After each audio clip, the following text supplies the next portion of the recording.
Si Efren Bata Reyes ay isang sikat na manlalaro ng bilyar na nagmula sa Angeles sa probinsya ng Pampanga. Siya ay pinanganak noong Marso 26, 1954 at lumaki sa isang mahirap na pamilya sa Tondo sa Maynila. Sa edad na 5 taong gulang lamang, nagsimulang maglaro si Efren ng bilyar gamit ang mga gamit ng kanyang ama. Dahil sa kanyang husay sa larong ito, naging regular siya sa mga liga ng bilyar sa mga kanto ng Tondo. Noong 1985, nagtungo si Efren sa Estados Unidos upang maglaro ng bilyar sa international circuit. Sa kanyang unang paglahok sa US Open, nanalo siya at naging kauna-unahang non-American player na nakapag-champion sa nasabing torneo. Mula noon, si Efren ay nakapagwagi na ng marami mga kompetisyon sa bilyar sa buong mundo, kabilang ang World Pool Championships at Derby City Classic. Kilala siya sa kanyang kahusayan sa paggamit ng kanyang kapangyarihan ng utak at kasanayan sa pagtutok ng bola na kanyang tinatawag na The Magic. Well, no, he didn't. Watch the 8. Watch the 8. Oh, my goodness. Stricken. Oh, my goodness. Kinikilala siya bilang isa sa pinakamahusay na manlalaro ng bilyar sa buong mundo at isa sa mga pinakasikat na personalidad sa larangan ng sport sa Pilipinas. Si Efren Bata Reyes, kilala bilang isang pambansang alamat sa larangan ng bilyar, ay nagtagumpay sa maraming laro at kompetisyon sa kanyang mahabang karera. Isa sa mga pinakatanyag na tagumpay ni Reyes ay ang pagwawagi niya sa 1999 World Professional Pool Championship. Sa kanyang matagumpay na laban, siya ay tinanghal na world champion at nagdulot ng karangalan sa bansa. Noong 1999 din, si Efren Bata Reyes ay nagwagi sa WPA World 9-Ball Championship kung saan ipinakita niya ang kanyang kahusayan sa larangan ng 9-ball. Isa sa pinaka-prestihiyosong torneo sa bilyar ay ang World Pool Championship. Noong taong 2004, si Efren Bata Reyes ay umabot sa kampyonato ngunit naatras sa kamay ng kanyang kababayan na si Alex Pagulayan. Ngunit ang kanyang pagkakamit ng ikalawang pwesto sa nasabing kompetisyon ay nagdulot ng papuri sa kanyang kahusayan. Isa pang tagumpay para kay Efren Bata Reyes ay ang pagkakaroon ng korona sa IPT King of the Hill 8-Ball Championship noong 2006. Sa labanang ito, siya ay nagwagi laban kay Earl Strickland sa isang laban na itinuturing ng isa sa mga pinakamahusay na laban sa kasaysayan ng bilyar. Kasama ang kanyang partner na si Django Bustamante, nagwagi si Efren Bata Reyes ng 2010 World Cup of Pool. Ang kanilang magandang performance sa doubles competition ay nagbigay ng karangalan sa Pilipinas. Si Efren Reyes ay kinikilala bilang Master of the Table sa 2014 Derby City Classic, isang prestihiyosong torneo sa Estados Unidos na kinikilala ang mga nagpapakita ng kahusayan sa iba't ibang disiplina ng bilyar. Ang mga nabanggit na tagumpay ay ilan lamang sa mga maraming panalo at tagumpay ni Efren Bata Reyes sa larangan ng bilyar. Ang kanyang pangalan ay nagiging bahagi na ng kasaysayan ng sport sa Pilipinas at sa buong mundo.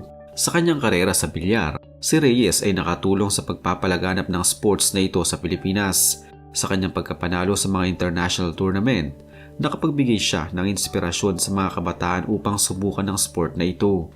Si Reyes ay nagbigay ng karangalan sa bansa sa pamamagitan ng kanyang mga tagumpay sa bilyar. Kasama na rito ang kanyang pagkapanalo sa World Pool Championship noong 1999 at 2004.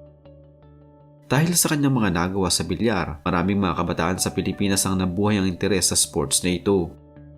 Si Reyes ay isa sa mga inspirasyon ng mga kabataan upang subukan ang sports na ito at magpakadalubhasa. Sa kanyang paglalaro ng bilyar sa buong mundo, nakatulong si Reyes sa pagpapalaganap ng kultura ng mga Pilipino. Sa bawat pagkapanalo niya, nakakamit niya ang pagpapakita ng galing ng mga Pinoy. Bilang isang paraan ng pagbibigay pugay sa kanyang karera, itinatag ni Reyes ang Bata Reyes Cup, isang torneo ng bilyar na may layunin na magbigay ng pagkakataon sa mga kabataan upang ipakita ang kanilang mga kakayahan sa sport na ito. Si Efren Bata Reyes ay hindi nakamit ng tagumpay sa bilyar sa isang iglap lamang. Ito ay bunga ng kanyang mahabang panahon ng pagtatrabaho, pagtsatsaga at pagsisikap sa kanyang larangan.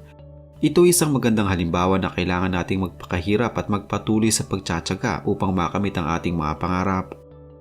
Si Reyes ay isang taong determinado na magtagumpay sa bilyar. Ipinakita niya na ang pagkakaroon ng malakas na determinasyon ay isa sa mga susi upang magtagumpay sa anumang uri ng larangan o trabaho.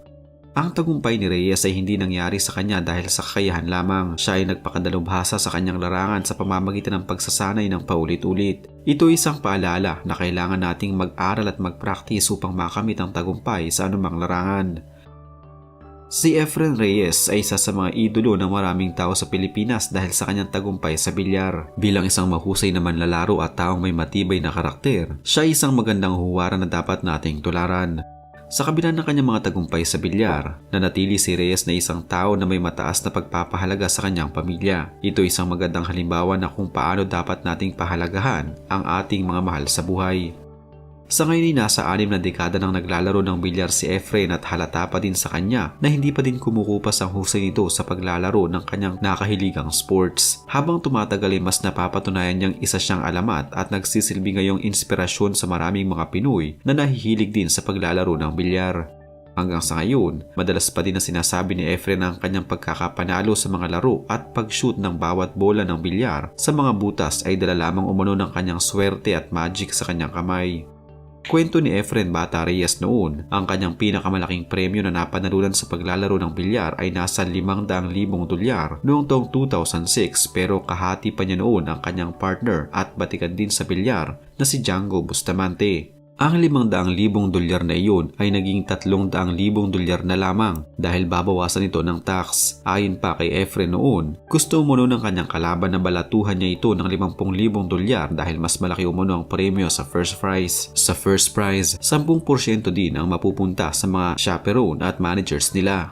Kaya ang ending, halos kakaunti na lamang din ang natira para sa kanya noon. Subalit dahil sa dami ng kanyang mga naging panalo sa iba't ibang mga palaro, hindi hinayaan ni Efren na masayang ang kanyang mga pinaghihirapang premyo. Kahit paano ay nakakaipon ito at nakakasustento ng maayos sa kanyang pamilya. Hindi man ganoon karangya ang kanyang pamumuhay ngayon, masasabi niyang hindi din sila nabubuhay ng sapat lamang. Sa ngayon ay aktibo pa din si Efren sa paglalaro ng bilyar na sa katunayan ay siya ang coach ng Team Asia sa naganap na pinakaunang Efren Cup noong Oktubre lamang sa Ninoy Aquino Stadium sa Maynila. Ayon kay Efren, ngayon na tumanda na siya, hindi umano niya inaasahan na makakarating siya sa kung anuman ang katayuan niya ngayon. Pero ang magic na dati niyang nagagawa noong kanyang kabataan sa bilyar ay hindi na umano niya kayang palabasin sa ngayon. Sa ngayon ay kumikita pa rin naman ito sa paglalaro pero sa mga exhibition match na lamang kadalasan. Pinakamaganda dyan, tapusin muna nila ang pag-aaral nila. Basta pagkatapos nila, doon lang sila magbilyar para mas masuportahan din nila ang sarili nila hanggang sa paglaki. Lahat kayong mga kababayan at lahat ng mga sumusuporta sa akin, nagpapasalamat ako sa kanila. Hanggang ngayon, nandito pa rin sila. Pinapanood pa nila ako, hinahanap pa nila ako, kahit nasaan man ako. At tiyaga lagi pagbukas ng TV. Kaya din na-announce ang pangalan ko ay dahil sa kanilang mga nanonood, kaya nagpapasalamat ako sa kanila. Ayon yan kay Efren Bata Reyes mismo.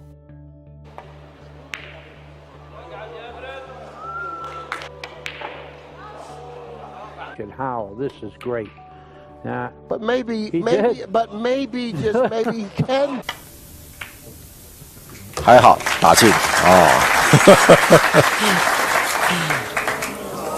哎呦啊，有没有吊球嘞？10岁来了，眼睛里面露出了希望。